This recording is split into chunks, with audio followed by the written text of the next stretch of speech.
Hello, I'm Tom Martin, and welcome to another episode of A San Francisco Conservative, a new podcast series that is definitely intended to be thought-provoking, and we will dig deep into important historical issues and provide context for a lot of the debate that's going on right now about government and the economy and personal finance and so on. And the star of our episode, every episode, in fact, is my dear friend David Parker, who is the author of two great books, Income and Wealth and a San Francisco Conservative, joining us from, of course, San Francisco. Hey, David, how are you today? I'm fine. Good to Very hear. nice day in San Francisco today. Good to see you.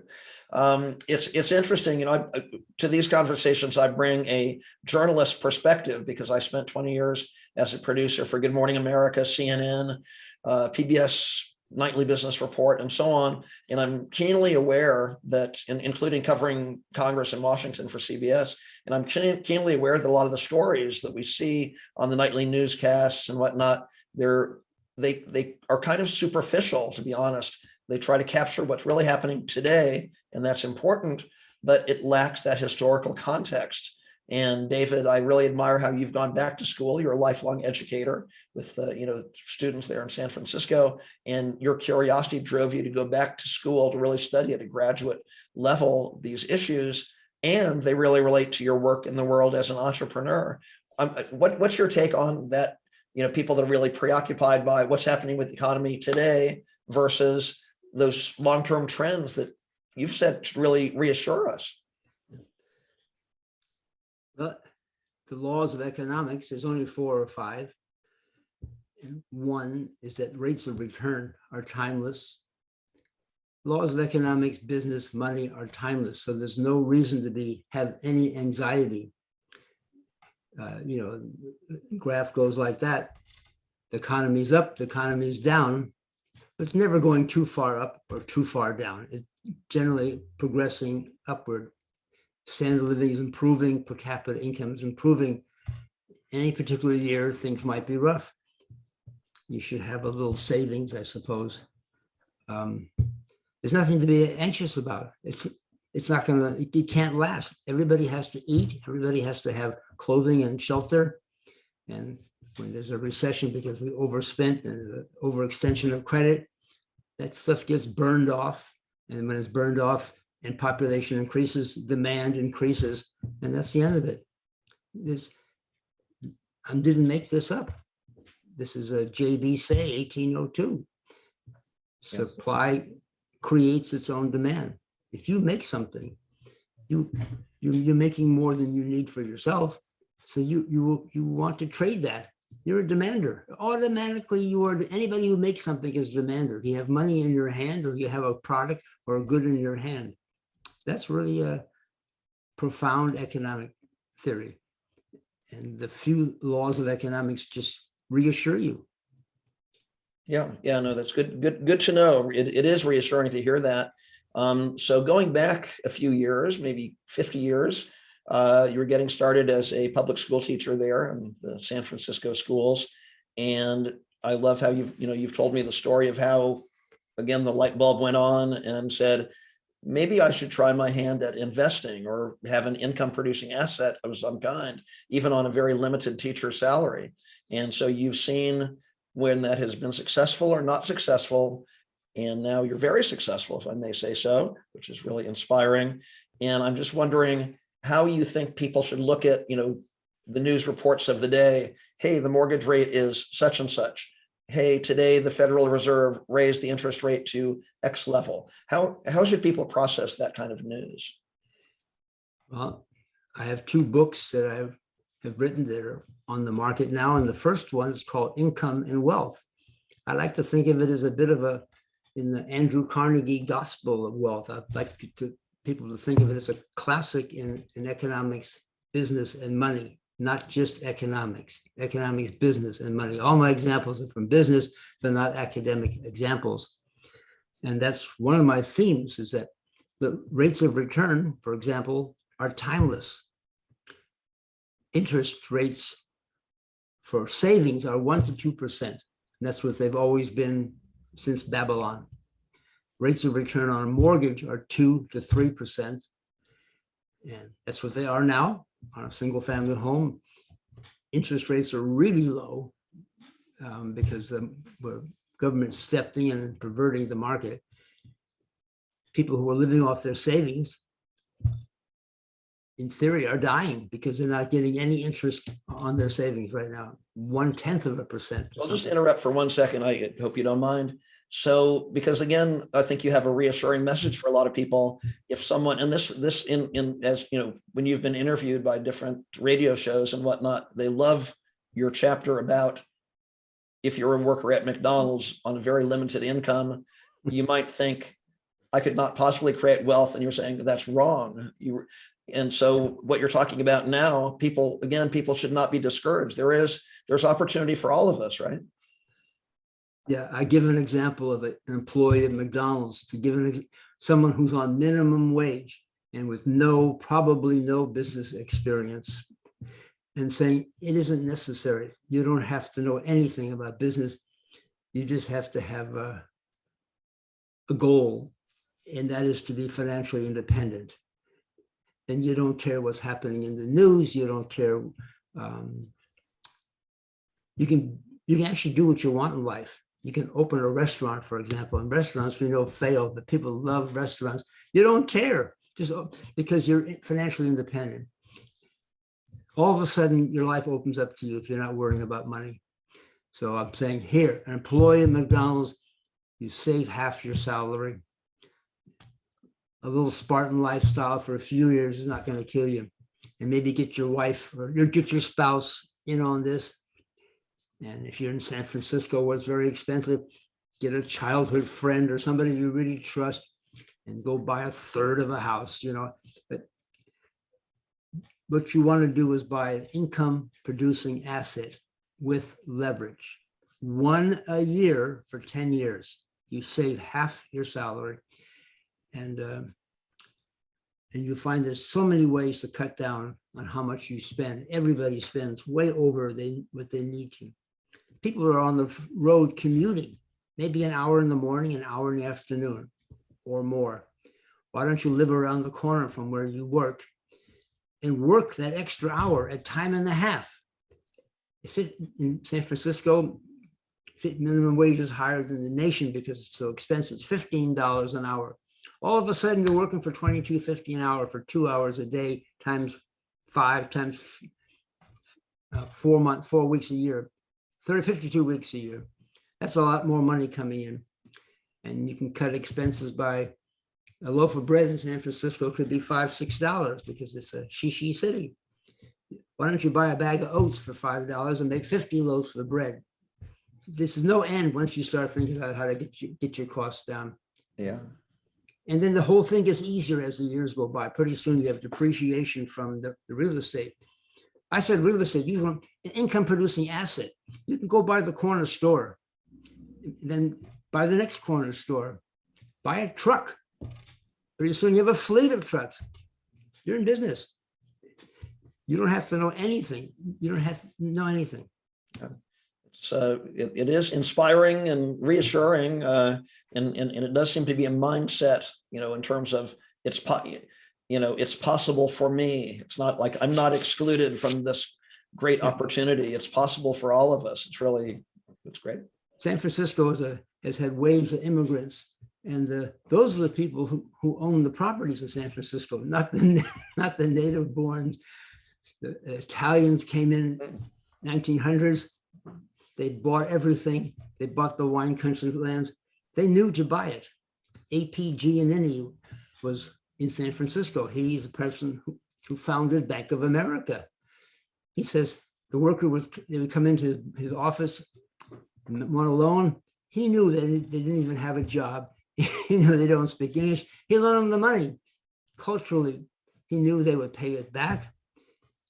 He says, I know where you live. I'm going to come over to your house and get it if you don't pay me back. And same with the Asians. Came in waves. They would go to the Asian banks. They knew they didn't even have a job, or they're making money under the table, whatever they were doing, and they couldn't speak English. They made them a loan. They just looked the other way. They know they're going to pay it back. But those immigrant groups knew. So when you're a renter today in San Francisco, in an apartment building, your owner is Italian or Chinese, for example. Yeah. So they knew without knowing anything, buy a house. They left their bad countries they came here to buy a house, and the family would buy, and they buy the next house, and they buy an apartment building. Yeah. That's very, very, very I'm inspiring. I just living in want a to take, city where that's what everybody did. yeah, yeah. Yeah. Yeah, no education. They're all Yeah. wealthy. Yeah, it's very inspiring. Yeah, I just want to take a minute, and if people are joining us midstream here, I'm Tom Martin. We're speaking with David Parker, the author of Income and Wealth and a San Francisco Conservative. The title of the podcast series is A San Francisco Conservative, and you can certainly guess where David Parker lives and has lived for many, many years. So no, that I find that very, very inspiring. And I also wanted to talk about, again, when you talk about immigrants and so on. One exciting development this year, which I found very positive and exciting, was in coming out of the Biden administration. I know maybe you don't want to give him too much credit, but it was interesting that he had the opportunity to support nominate the first female African-American justice who was approved. It was a close vote in the Senate, but Ketanji Brown Jackson was approved. And so and you can imagine a lot of little girls in America thinking, wow, that might be possible for me one day. But what you were saying about immigrants, and I think this applies to different minority populations also. I'd just love to hear your thoughts about what to do if they feel they're not being given a chance. And I know it's not just Black Lives Matter, and we hear there are some waves of Asian American discrimination going on, but I like your message of it's always possible. I'd love to hear you speak to that. I'm in favor of Jackson being supported, but not because she's Black or a woman. She's fine. And that should be the consideration. Barack Obama was president, and I don't think he ever said while he was president, or maybe the last days of president, he should have said, stop. Black American, I'm talking to you right now. You should be doing what I did. I got up at 4 o'clock in the morning and I studied. My mother would beat me if I didn't, to get ahead. And you can't just be hanging out, and you can't be making excuses why you can't make it. The odds were against me and I made it. And that's all minorities everywhere in the world suffer discrimination. And just having an inspiring leader is almost a false issue. Barack Obama never said that. Bill Cosby said that, and he was we know how he was, but he said something that was true. He gave money to Black colleges and said, stop making excuses and stop flunking. And so yeah, the minorities who came in waves to San Francisco, to this country, the Irish came, and you walk down the street, Irish need not apply, was in every window. So what all minorities have done, and what Black, Latins, and Native Americans should do, is you turn to within your own community at first. You hire yourself. If you're a Black architect and nobody will hire you, work for a Black architect, work for Black clients. Well, and if you're good, the market's going to beat a path to your door. And that's how you get around it. Yeah. The Negro Baseball League, the market decided, wait a second, these guys play better than us in the National League. That was, once they figured that out, that was the end of it. The market came to them. Yeah. Yeah. That's how it works. That's how it works. Yeah. No And, excuses. I don't know if this, absolutely. I was reading recently again, Joe Biden, when he met the Pope, I'm sure he's met the Pope many, many times over the years, but he was talking about Satchel Paige and again, those days of before, when the baseball leagues were segregated. But of course, now there are just so many obviously amazing athletes who are commanding top dollar, generating season ticket holders and whatnot. So makes a lot of sense, and as far as the way that we're all connected in terms of our different heritages and whatnot, I'm curious to hear about your views on trade, because in a military sense, what's going on in the world now, NATO has been revitalized, and we're talking about Poland and other nations, Germany. Not that many years ago, we were, our president at the time was saying, maybe we'll extricate ourselves from NATO and we'll go it alone. So I understand that the military aspect is one thing, but the economics of it all is, we're also very integrated, I would say. I was just curious your views on all of that. Well, we were going to extricate ourselves from NATO because Europe wasn't paying their share.